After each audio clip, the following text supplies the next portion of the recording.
Ouça agora uma mensagem de Deus ao seu coração, através do pastor Sérgio Ovídio, da Igreja Cristã Betânia. Evangelho de Lucas, capítulo 17, versículo 11 ao versículo 19.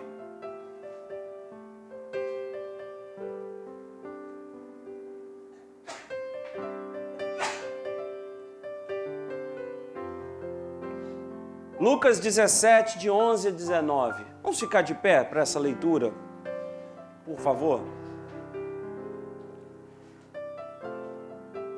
De caminho para Jerusalém, passava Jesus pelo meio de Samaria e da Galiléia. Ao entrar numa aldeia, saíram-lhe ao encontro 10 leprosos, que ficaram de longe e lhe gritaram, dizendo: Jesus, mestre, compadece-te de nós. Ao vê-los, disse-lhes Jesus: Ide e mostrai-vos aos sacerdotes. Aconteceu que, indo eles, foram purificados. Um dos 10, vendo que fora curado, voltou dando glória a Deus em alta voz. E prostrou-se com o rosto em terra aos pés de Jesus, agradecendo-lhe, e este era samaritano.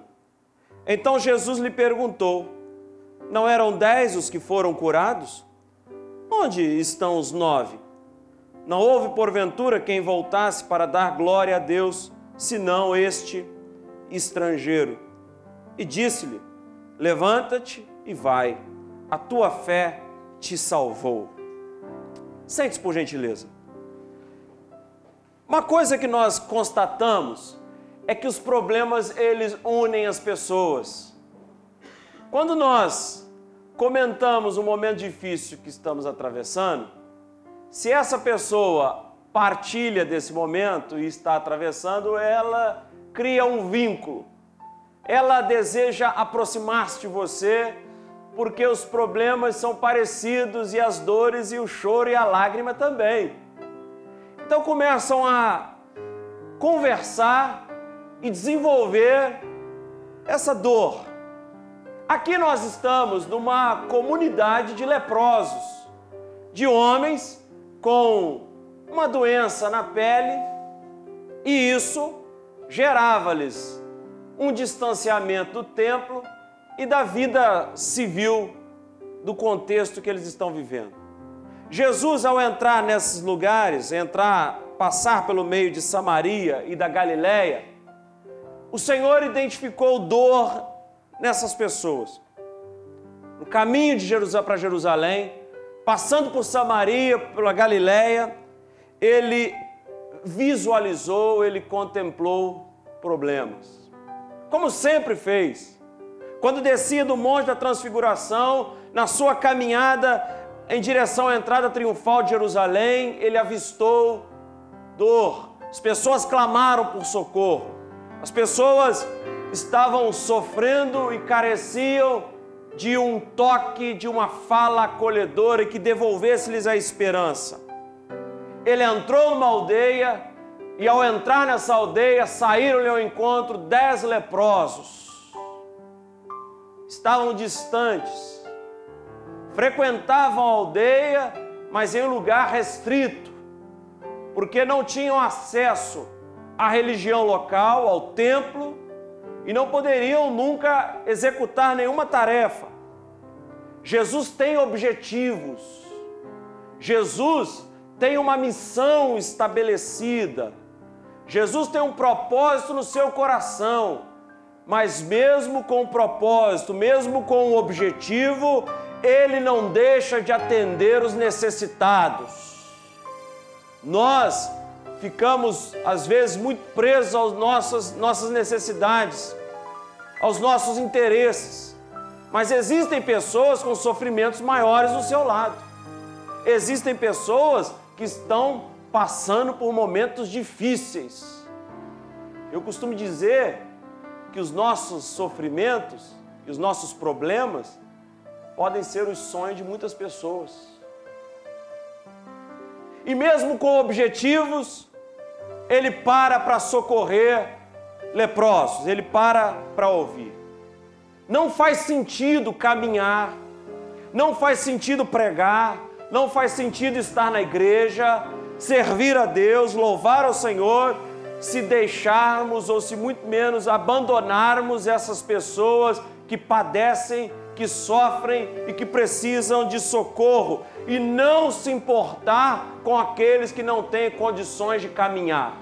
Nós estamos aqui, estamos celebrando ao Senhor, nós precisamos levantar as mãos aos céus e agradecer, porque ainda temos vigor para estarmos nesse lugar adorando ao Senhor. A quem me ouve pela internet, ainda ter essa disposição de abrir o site, o link, ouvir uma mensagem.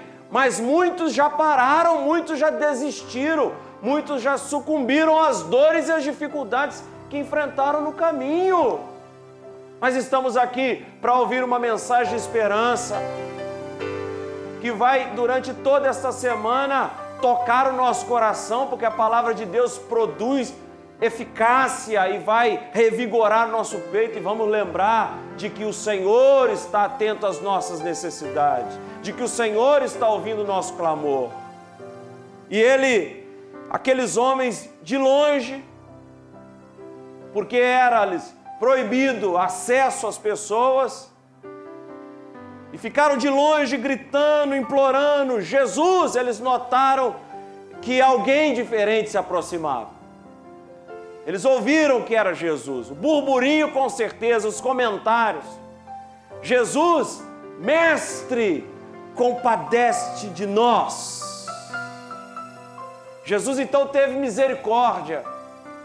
E misericórdia é aquilo que eu já falei no início, é misericórdia.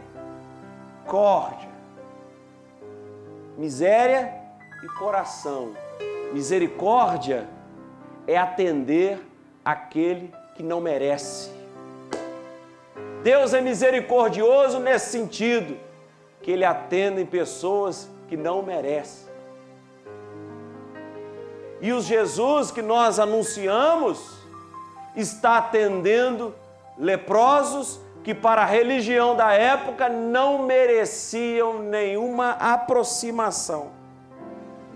E um sofrimento prolongado desses 10 leprosos, uma dor e o distanciamento da família, distanciamento dos outros, da sociedade, tudo isso implica em constrangimento, em frustração, em decepções que nós vamos acumulando no decorrer da existência.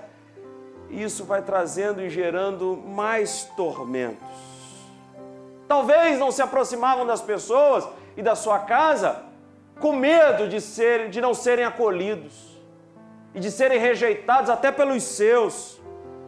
E quando passamos por dificuldades e por lutas, procuramos essas pessoas que têm problemas parecidos com o nosso. E 10 estavam juntos, porque dialogavam das suas dores, porque falavam dos seus familiares, porque contavam histórias de saudade dos seus filhos.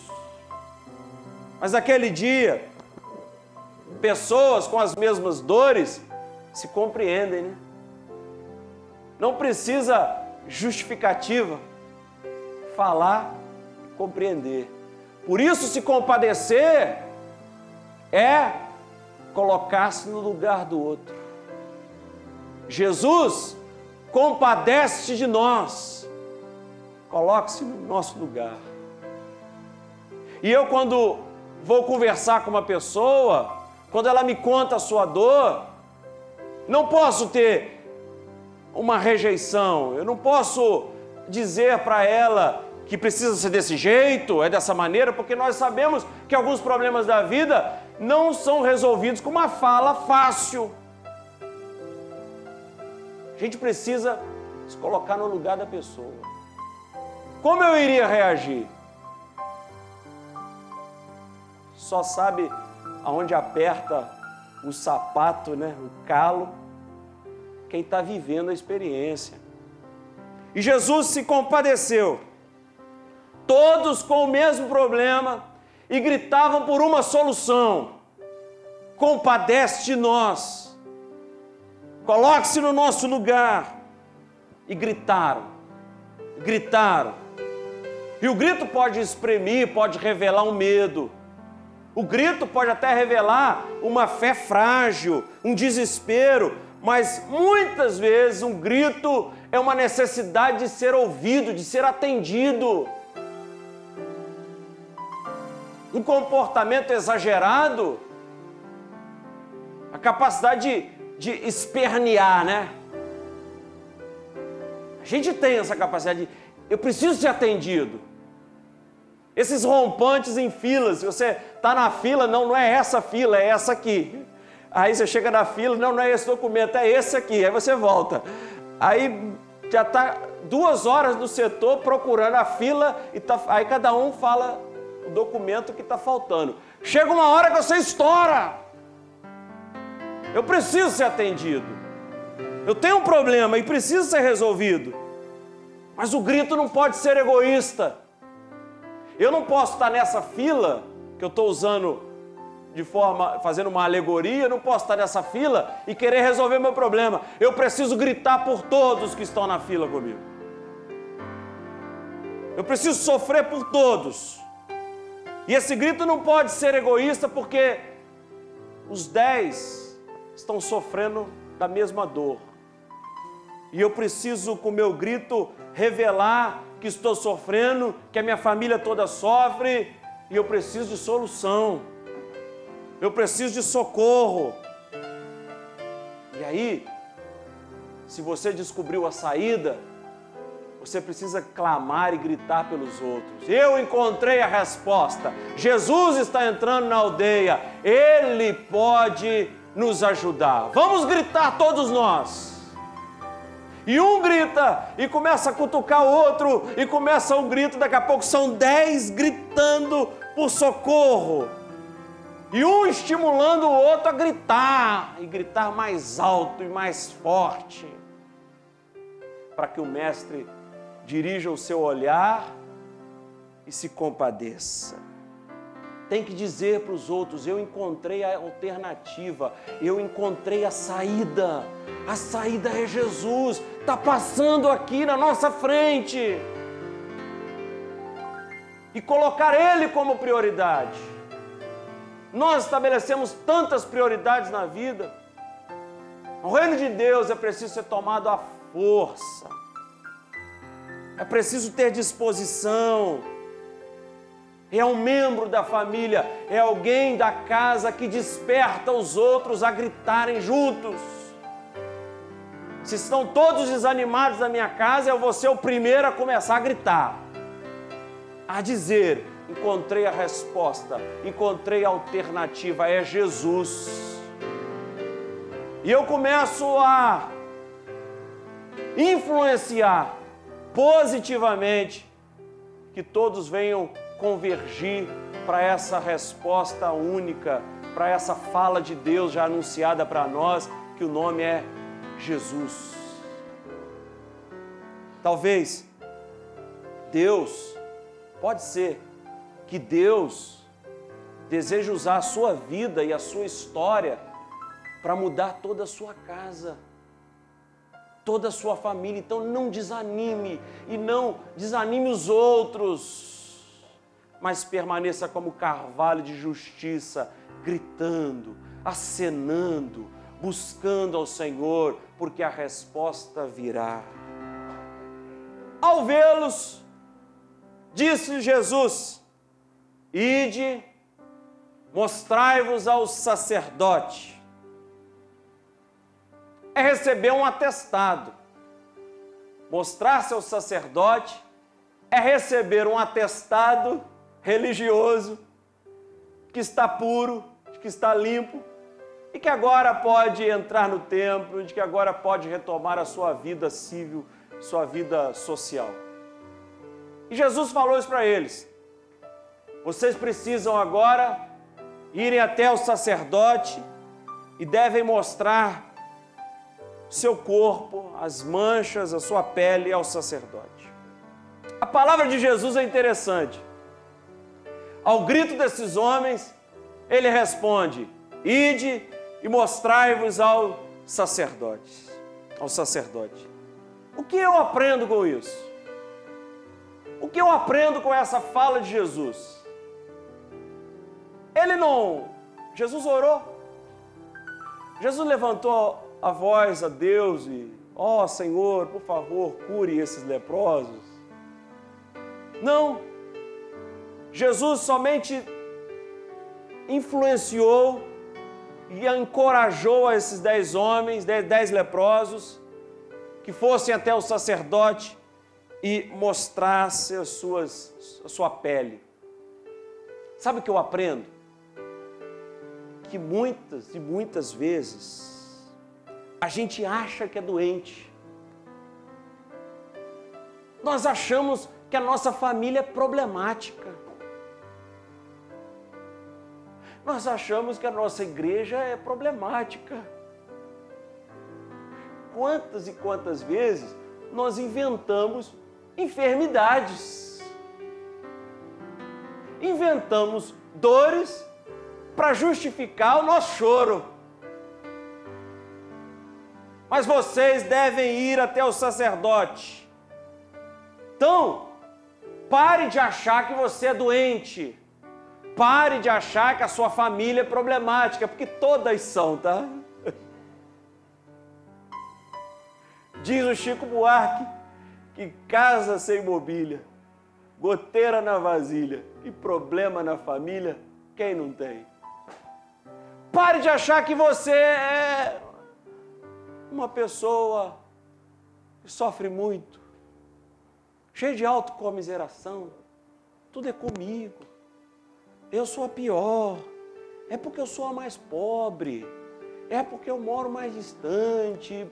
Pare de achar justificativas para prolongar seu sofrimento, a sua dor. Coloquem-se de pé, sigam em direção ao sacerdote e mostrem-se a ele. Tenha atitude na vida. Tenha empenho. Vocês devem ir até o sacerdote e revelar a ele que vocês não têm nada, porque encontraram-se comigo e eu mudei a vida de vocês. Vai lá e mostra-te. Pode ir. Eu quero te dizer que a partir de hoje, vai e mostra-te. Revela-te quem você é, porque Deus te sarou de todas as tuas enfermidades. Pare de encontrar justificativa para continuar chorando e sofrendo, porque Deus está te ouvindo e se compadece da sua dor. Faça alguma coisa, é isso que Jesus está dizendo. Faça alguma coisa para vocês perceberem que o problema que vocês têm não é tão grande assim como vocês acham. Sigam em direção ao sacerdote. E quantas vezes vivemos um dilema, vivemos uma inquietação, um problema, comentamos com as pessoas, pensamos que ele é tão grande e basta uma palavra do Senhor para dizer que não é tão grande assim. Não é um problema insolúvel. Você perceberá que a sua dificuldade é muito insignificante diante daquele que fala contigo todos os dias, com o Senhor. Foram, seguiram esse caminho, chegaram lá, indo em direção ao sacerdote. Imaginamos ser uma dificuldade tamanha, mas o impulso da palavra de Jesus, a mensagem do Senhor, a sua dedicação à nossa vida, à nossa casa, à nossa família, a sua forma agradável, o seu olhar doce, compadecido, é isso que nos encoraja a vencer, é isso que coloca no nosso coração a vontade de seguir em frente, daqueles dilemas que nós criamos, que nós inventamos, dos monstros que nós alimentamos. Sigam. Vocês devem ir até o sacerdote. E aí no verso 4, indo eles, foram purificados. Indo eles, foram purificados. Obedecer a palavra de Jesus é que garante a novidade. Obedecer a palavra de Jesus é que garante a novidade. Indo eles, foram purificados. Eles não pediram a Jesus nenhuma comprovação. Eles não falaram com Jesus, como é que a gente vai se apresentar? O Senhor não fez nenhuma oração, nem ungiu com óleo do templo, o Senhor nem colocou a sua veste, que tem texto da Torá, sobre as nossas vidas. Como que nós vamos seguir? A cura acontece numa disposição de caminhar. A cura, ela se desenvolve quando nós nos colocamos no caminho e a caminho daquilo que o Senhor anunciou às nossas vidas. É a nossa disposição a atender a voz de Jesus, é ouvir, acatar a sua mensagem e dar prosseguimento. É ali que acontece a cura. É na caminhada que nós vamos percebendo que a nossa vida está sendo moldada, que as coisas estão acontecendo, que os milagres estão se desenvolvendo. Indo eles, foram curados. Não precisou uma oração sacerdotal, precisou uma disposição para atender a voz de Jesus. O povo sai do Egito e constrói e faz muitas coisas no deserto de costumes que eles tinham no Egito. Deus, quando ele tirou-os do Egito, não falou com eles: olha, agora é dessa maneira, vocês não podem fazer isso, não podem fazer aquilo, tal. Foi assim? Não. Vamos embora. Aí no meio do caminho construíram um bezerro de ouro. Por quê? Porque era costume deles lá no Egito. Eram as práticas do passado. Mas é na caminhada que Deus vai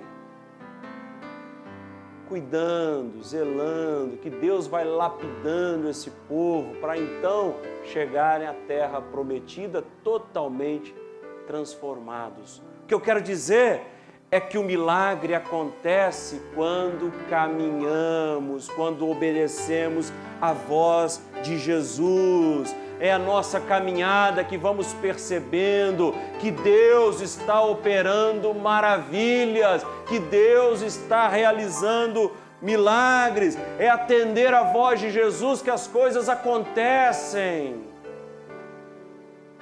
Não estou vendo nada, você não está tendo sensibilidade para notar o que Deus está fazendo, mas o milagre está acontecendo. Poderiam perguntar ali, mas ele não deu nem atenção para a gente, né? Ele nem conversou, ele nem falou nada, ficamos tão entristecidos, nem deu atenção. Poxa, cheguei na igreja, o pastor nem me deu atenção, vou embora. Vai perder a bênção de Deus, porque Jesus olhou para eles e falou: ide, mostrai-vos. E foram. E seguiram em obediência à voz de Jesus. Cumpriram a ordenança. Quantos testemunhos que Deus, de coisas, de ordens que Deus deu.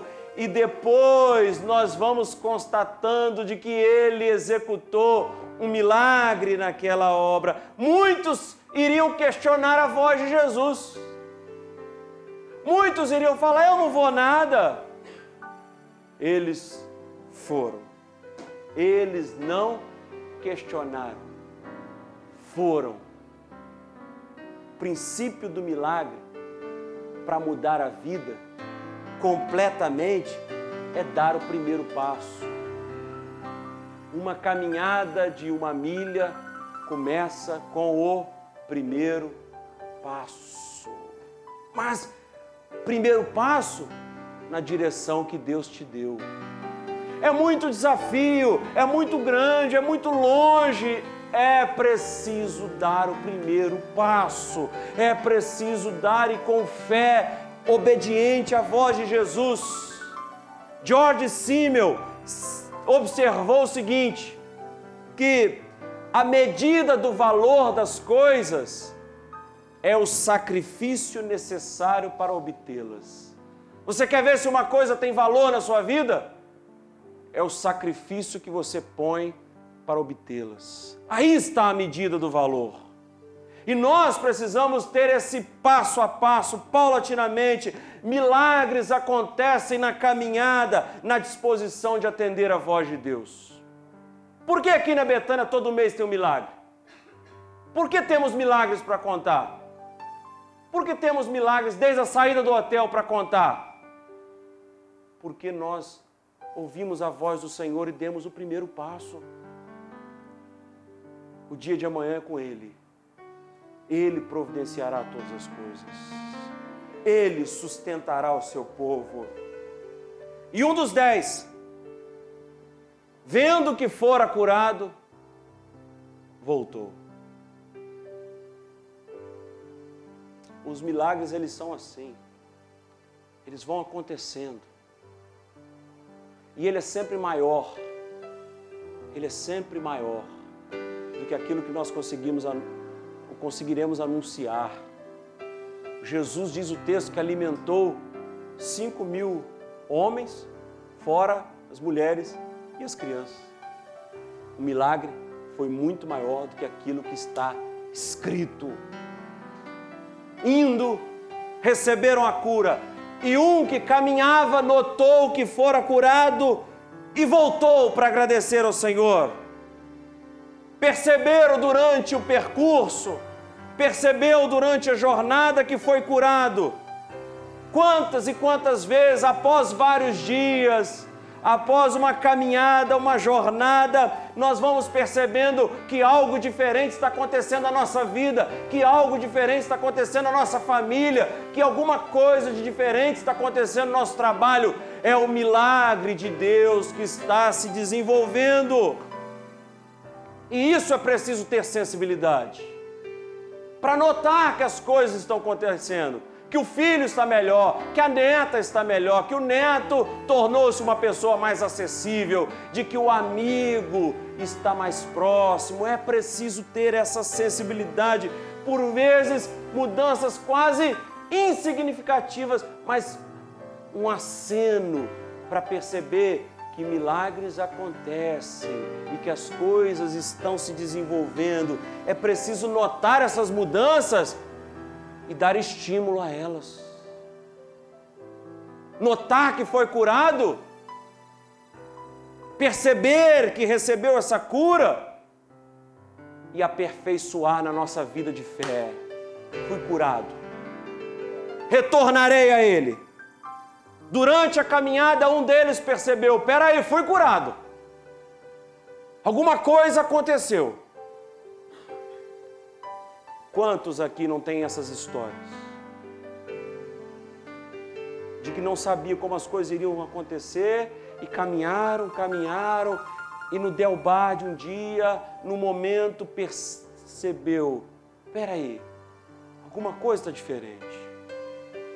Eu estou melhor. Eu fui curado desse problema. Eu fui curado desse trauma. Daquilo que me causava transtornos. Estou pronto. Eu vou retornar. Eu estou uma pessoa melhor do que eu era. Quantos testemunhos a gente ouve assim? Ah, você não me conhecia antes de eu ser crente, né? Geralmente é alguém que desperta isso em nossa possibilidade. É alguém que fala conosco. Poucas pessoas, mas ela fala assim: você é uma pessoa tão boa, você melhorou tanto, né? Aí você se dá conta: poxa, é Deus trabalhando na minha vida, é Ele que está operando. A gente só grita por desespero. A gente só grita com dor, com problema. A gente só se empenha quando está passando um momento difícil. Mas dificilmente alguém grita para agradecer. Dificilmente. É aquele clichê que nós conhecemos de igreja. fulano está com um momento difícil na vida, está todo dia na igreja, está lá orando, segunda, quarta, sexta, domingo, oração de manhã. Aí melhorou, já dá aquela acalmada, né? Aquele relax. Isso é clichê na igreja. Mas a gente só grita por desespero, a gente só se empenha quando as coisas estão difíceis e dificilmente gritamos quando as coisas estão tranquilas. Todo mundo grita quando a vida está complicada, mas poucos têm o coração grato para retornar e agradecer, e a gratidão por aquelas pessoas que te ajudaram, e a gratidão por aquelas pessoas que estiveram contigo, que quebraram pedra do seu lado e que no momento da luta estavam ali. Da mesma forma é o agradecimento. As pessoas levantam mais a voz para reclamar e para falar mal do que para elogiar. Quando a gente descobre uma fofoca, por exemplo, a gente quer ficar, descobri aquele negócio ali, e quer ligar, liga 10 horas, 11 horas da noite, descobri aquele negócio ali, tá. Não fala nada para ninguém não, tá? Aí ela mesmo liga pro outro, tem aquele negócio ali, não fala nada para ninguém não, tá? Mas falando mal às vezes de um irmão, ou de uma pessoa próxima. Quem aqui já ligou para uma pessoa e falou assim, estou aqui para te ligando, para elogiar a Dona Lília. Que pessoa maravilhosa, Dona Lília. Olha, cheguei naquela igreja, ela me chama de amadinho de Jesus. Alguém já ligou para o outro para elogiar um terceiro? Já fizeram isso? Não. Porque a gente gosta desde criança, aprendemos a jogar jogo de 7 erros e continuamos a jogar jogo dos 7 erros. Apontando os problemas e levantamos mais a voz para apontar defeitos, para reclamar, do que para manifestar elogio. Dizer, poxa, quantos gritos você deu para elogiar alguém? Quando é uma crise, todo mundo comenta, todo mundo quer falar. Mas quando é para elogiar, quem um dia levantou a voz e falou assim, olha, essa pessoa é maravilhosa, ela me salvou, ela me curou, ela me ajudou, ela estendeu a mão. Aqui é um que gritou na hora que estava desesperado, mas gritou e colocou a voz e a vida dele diante de Jesus, em elogio, em gratidão.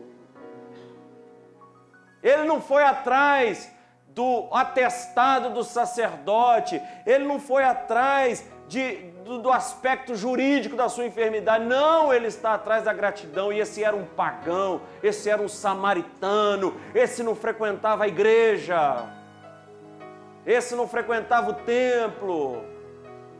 Deus está mandando as suas mensagens, dizendo para nós que muitos que nós não conhecemos têm um comportamento mais sério e mais grato a Ele do que muitos que estão na igreja. Jesus condena a posição dos outros que não voltaram. Existem pessoas com problemas parecidos com o nosso, mas não têm sensibilidade. Não percebem que Deus operou uma grande cura, que Deus está sendo responsável por isso. Jesus condena pessoas que tiveram vidas transformadas e não reconhecem que a grande mudança foi realizada por Deus. Uma irmã me contava essa semana que o exemplo dentro da sua própria casa. Dentro de casa, da nossa família, existem membros da nossa parentela que não conseguem captar, que não tem essa dimensão de que a mudança foi operada por Deus, de que o milagre foi obtido com a graça de Deus. Oremos para que o Espírito Santo mostre a essas pessoas, da nossa família, da nossa casa, que Deus está operando esses milagres. Por outro lado, Jesus também está mostrando que tem vezes que as pessoas, elas de fora, conseguem notar esse milagre. As pessoas que estão distantes conseguem captar o milagre de Deus e coisa que nós não percebemos. Quantas e quantas vezes frequentam a igreja e não frequentam a igreja e dizem para você assim: você é uma pessoa tão abençoada, tudo dá certo. Porque a graça de Deus está sobre a sua vida. Agora vamos finalizar. Por que alguns não voltam? Por que alguns não retornam? Não voltam porque precisam ir até o sacerdote. Precisam de comprovação jurídica de que estão sarados. Outros, os 9, não voltaram porque é a felicidade de rever os seus familiares. É a felicidade de poder retornar para casa. Os 9 não retornam porque essa alegria, esse entusiasmo, isso é absolutamente legítimo. Quem não faz isso? Queremos encontrar para os outros, queremos encontrar os nossos filhos, nossos amados, que a gente não pôde abraçar há tanto tempo e dizer para ele: eu fui curado, estou pronto, estou limpo. Encontrar os familiares que o tempo distanciou por causa da doença e contar o que Deus operou. Muitos não voltam por causa disso e é até legítimo. Agora, sabe qual é o problema? Sabe qual é o problema disso tudo? O problema é que a felicidade e o entusiasmo por uma bênção, por um milagre que aconteceu na nossa vida, pela bênção recebida, por vezes é a nossa inimiga no relacionamento com Deus. Às vezes as coisas vão tão bem que excluímos o Senhor. Está tudo tão no lugar que não precisamos mais dele. Mas é na pesca maravilhosa de Lucas 5, de que esses homens trabalharam a noite inteira e eles receberam a visita de Jesus e lançaram a rede mais uma vez, e ali eles largaram tudo. Mesmo com aquela pesca maravilhosa, abundante, eles largaram tudo e seguiram a Jesus. Sabe por quê? Porque a bênção não se voltou contra eles. Eles não colocaram os olhos na pesca, eles colocaram os olhos em Jesus. Eles tiveram olhos no abençoador. Esse que voltou, colocou os olhos em Jesus. Vamos nessa manhã, para encerrar, ter os olhos no abençoador. Colocar os olhos nele. Para que você quer um emprego melhor? Para que você quer uma casa melhor? Para quê? Para que você quer um carro melhor? Para se esquecer de Deus? Para se esquecer do Senhor? Melhorar de vida e distanciar-se de Deus é andar para trás. Bom seria se a gente melhorasse de vida e ampliasse o nosso relacionamento com Deus. Isso que Jesus falou, e Paulo: aos ricos desse mundo eu admoesto, retornem para Deus, busquem aquele que abençoa. Fique de pé, por favor.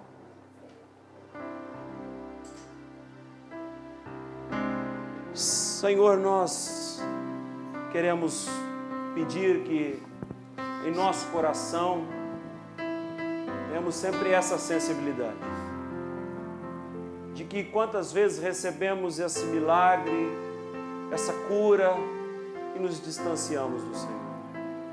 Mas queremos ter os olhos em Ti. Queremos olhar para o Senhor sempre. Perdoa se em algum momento nós nos afastamos, se nós fraquejamos, se nós esfriamos na fé. Mas nesse momento, venha devolver a nós esse vigor, essa vontade. Em nome de Jesus. Amém. Nós nós achamos que só Saulo era um perseguidor, mas o provérbio diz para nós que até quando nós falamos de um irmão, de uma irmã, nós estamos perseguindo.